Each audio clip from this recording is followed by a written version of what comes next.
As early as October 1921, divisions within the Irish government could be seen. Eamon de Valera, Ireland's most experienced politician, was refusing to travel to the treaty negotiations. He felt he would be of more use in Dublin containing extreme Republicans.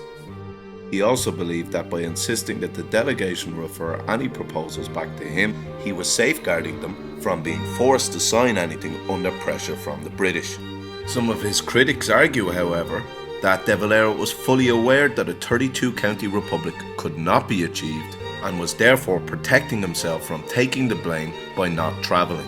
The Irish delegation, with Arthur Griffith and Michael Collins as the figureheads, were strangely given the titles of plenipotentiaries, which meant they had full powers to act on behalf of the country. Surely this conflicted with de Valera's insistence that all proposals be referred back to him. Collins and Griffith would eventually use the full powers of plenipotentiaries to sign the treaty when they were faced with an ultimatum from Lloyd George of immediate and terrible war. A few days later, debates began within the Dáil. The majority of the arguing centred around the Oath of Allegiance clause, whereby members of the Dáil would have to swear loyalty to the King or Queen of England. Partition seemed to be less of an issue. De Valera and his followers would walk out of the Dáil after being narrowly defeated on a vote over the treaty.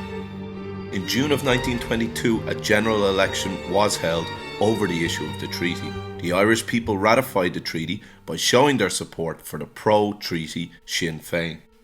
Rory O'Connor and a group of anti-treaty IRA men had captured the forecourts back in April.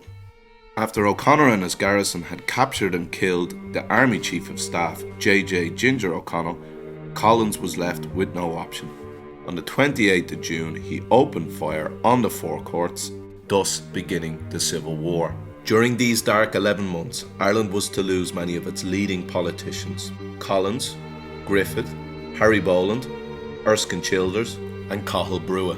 The bitterness that ran through the country was destroying it. Kevin O'Higgins, Minister for Home Affairs, even gave the execution order for Rory O'Connor, who had been best man at his wedding.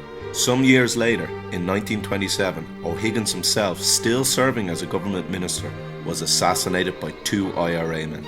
The Civil War had cost the country some of its brightest and most talented young men. Cities such as Dublin and Cork and other large towns were destroyed by fighting. The financial cost to the state was enormous. The treaty truly is one of the most divisive issues that has ever occurred in Irish history.